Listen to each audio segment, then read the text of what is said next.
Good evening students. Start करेंगे हम आज का टॉपिक, और आज का टॉपिक है हमारा platelets and thrombocyte.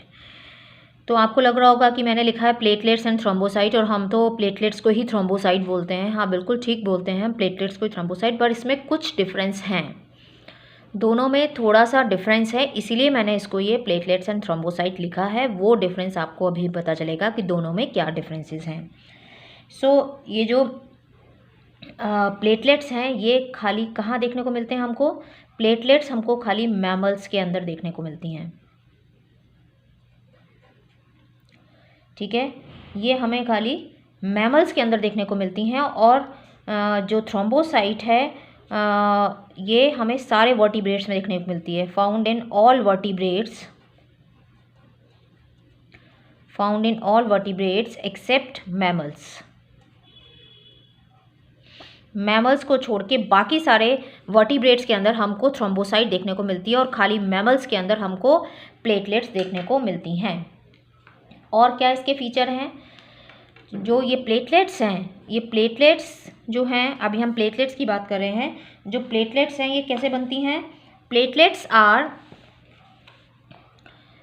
Produced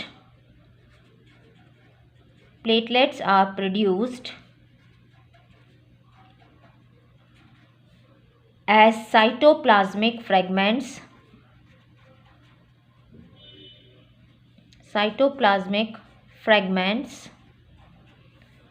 from special cells of bone marrow में एक स्पेशल सेल बनती है, बहुत बड़ी सेल बनती है, जिसको हम बोलते हैं कॉल्ड मेगाकैरियोसाइट।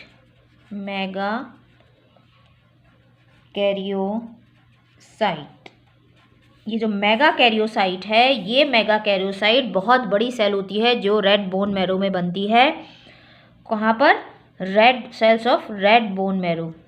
ठीक है, तो platelets are produced as cytoplasmic fragment. जो मेगाकैरियोसाइट है इसके साइटोप्लाज्मिक फ्रेगमेंट्स हैं जो हैं वो कहलाते हैं platelets. So platelets are produced as cytoplasmic fragments from a special cells of red bone marrow called megakaryocytes. So megakaryocytes के छोटे छोटे साइटोप्लाज्मिक जो फ्रेगमेंट्स बन जाते हैं इनको हम बोलते हैं प्लेटलेट्स। ठीक है, और ये जो प्लेटलेट्स हैं इनके पास न्यूक्लियस नहीं होता, ये नॉन न्यूक्लिएटेड होती हैं। जैसे हमने पढ़ा था कि जो आरबीसी है, आरबीसी भी में के अंदर भी न्यूक्लियस नहीं है, डब्ल्यूबीसी के अंदर न्यूक्लियस होता है, और जो ये प्लेटलेट्स हैं इनके पास भी न्यूक्लियस नहीं होता। तो ये भी नॉन न्यूक्लिएटेड हैं, ओवल होती हैं शेप में, ओवल और स्मॉल साइज की होती हैं। ओवल है शेप में, शेप कैसी है इनकी? ओवल है। साइज़ कैसा है? स्मॉल है। और सेंटर में अगर हम इस तरह से स्ट्रक्चर देखते हैं तो हमें सेंटर में कुछ ऐसे स्ट्रक्चर दिखाई देती है, तो ऐसा लगता है जैसे न्यूक्लियस है। बेसिकली वो न्यूक्लियस नहीं है, वो बेसिक साइटोप्लाज्मिक जो है डेंस साइटोप्लाज्मिक ग्रेन्यूल होता है। बेसिक जो है साइटोप्लाज्मिक ग्रेन्यूल होता है जो इकट्ठा हो जाता है बीच में। साइटोप्लाज्मिक ग्रेन्यूल्स होते हैं, बेसिक साइटोप्लाज्मिक ग्रेन्यूल्स होते हैं जो एक जगह बीच में इकट्ठा हो जाते हैं, तो हमको लगता है वो न्यूक्लियस है, बल्कि वो न्यूक्लियस नहीं है। ये ओवल शेप में होती है, स्मॉल साइज में होती है। और इसका नंबर कितना होता है? इसका नंबर होता है 1.5 लाख से 3.5 लाख, 1.5 लाख से लेके 3.5 लाख तक पर क्यूबिक मिलीमीटर ऑफ ब्लड। ठीक है, इतनी ये प्लेटलेट्स हमको देखने को मिलती हैं। 1.5 लाख से लेके 3.5 लाख तक पर cubic of blood, millimetre of blood, ये हमको देखने को मिलती हैं। ठीक है, अगर इसका नंबर कम हो जाता है, अच्छा इसका पहले फंक्शन क्या है? इसका जो मेन फंक्शन है वो किस में है? ब्लड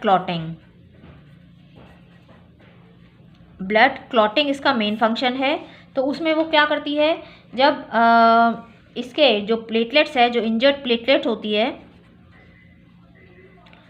इंजर्ड प्लेटलेट से कुछ फैक्टर्स रिलीज होते हैं।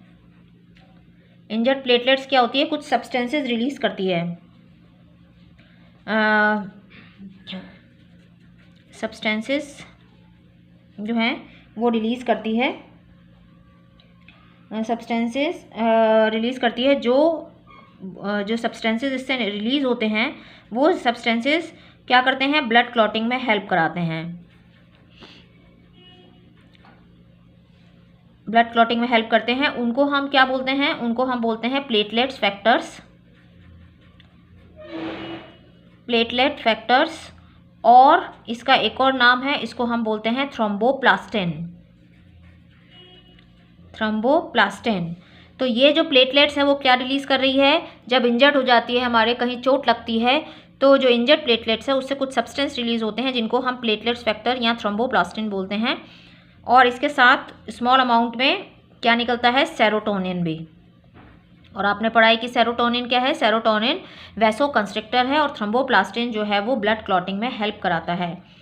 ठीक है, तो इस तरह से जो ये क्लॉटिंग की प्रोसेस होती है, यानी कभी चोट लग जाती है तो वहाँ पर ये क्लॉटिंग में हेल्प कराती है। इसको हम पूरा अलग से पढ़ेंगे क्लॉटिंग को। सो प्लेटलेट्स, जब चोट लगती है तो प्लेटलेट से कुछ सब्सटेंसेस रिलीज होते हैं, उन सब्सटेंसेस को हम प्लेटलेट फैक्टर बोलते हैं या थ्रोम्बोप्लास्टिन बोलते हैं।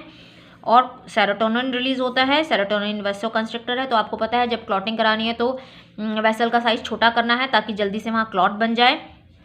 और थ्रोम्बोप्लास्टिन जो है वो किस तरह से हेल्प करता है क्लॉटिंग में, वो पूरा हम पढ़ेंगे ब्लड क्लॉटिंग के अंदर। अगर इसका काउंट कम हो जाता है, प्लेटलेट्स का नंबर अगर कम हो जाता है तो उसको हम क्या बोलते हैं, reduction in the number of platelets is called thrombocytopenia, cytopenia, इसको हम बोलते हैं थ्रोम्बोसाइटोपिनिया। अगर इसका नंबर कम हो जाता है तो, अगर प्लेटलेट्स का काउंट कम हो जाता है तो क्लॉटिंग डिसऑर्डर्स हो जाते हैं और उसको हम बोलते हैं थ्रोम्बोसाइटोपिनिया। ठीक है, तो ये हमारा है जो प्लेटलेट्स के बारे में है। अब हमने बात की थी कि थ्रोम्बोसाइट्स, ये थ्रोम्बोसाइट्स सारे मैमल्स, सब वर्टिब्रेट्स में होती हैं मैमल्स को छोड़ के। तो अब उसमें क्या डिफरेंस है, ये जो थ्रोम्बोसाइट्स हैं, ये थ्रोम्बोसाइट्स भी ब्लड क्लॉटिंग में हेल्प करती हैं, थ्रोम्बोसाइट्स भी, ये भी ब्लड क्लॉटिंग में हेल्प करती हैं, ब्लड क्लॉटिंग में हेल्प करती हैं। और इसका जो शेप है वो स्पिंडल की तरह से होता है, इस तरह से, बीच में से ब्रॉड होती है, साइड से पॉइंटेड होती है और इसके अंदर न्यूक्लियस प्रेजेंट होता है इस तरह से। तो ये न्यूक्लिएटेड होती है, यानी इसके पास न्यूक्लियस प्रेजेंट है। जो थ्रोम्बोसाइट है ये भी ब्लड क्लॉटिंग में हेल्प कराती है, ये स्पिंडल शेप होती है, ये स्पिंडल शेप है और इसके पास न्यूक्लियस प्रेजेंट होता है। तो ये दोनों में डिफरेंस है कि ये बाकी सारे वर्टिब्रेट में है, मैमल्स के अंदर नहीं है, मैमल्स के अंदर प्लेटलेट्स प्रेजेंट है। सो जो प्लेटलेट्स हैं वो किससे मिलकर बनी है, रेड बोन मैरो की जो सबसे बड़ी जो एक सेल बनती है मेगाकैरियोसाइट्स, उसके ये साइटोप्लाज्मिक फ्रेगमेंट्स हैं। ये न्यूक्लिएटेड नहीं होती, ओवल शेप में होती है, साइज इसका स्मॉल होता है, 1.5 लाख से 3.5 लाख तक है। ब्लड क्लॉटिंग में हेल्प करती है, कौन से फैक्टर रिलीज करती है, थ्रोम्बोप्लास्टिन एंड सेरोटोनिन। अगर इसका नंबर कम हो जाता है तो क्लॉटिंग डिसऑर्डर्स हो जाते हैं, जिसको हम थ्रोम्बोसाइटोपिनिया भी बोलते हैं। और थ्रोम्बोसाइट्स जो हैं वो वर्टिब्रेट्स में है, मैमल्स को छोड़ के बाकी सब में प्रेजेंट है, स्पिंडल शेप है और ये न्यूक्लिएटेड होती है और ये भी ब्लड क्लॉटिंग में हेल्प करती है। तो ये आपको समझ में आया होगा। So thank you, thanks for watching, please like, subscribe and share.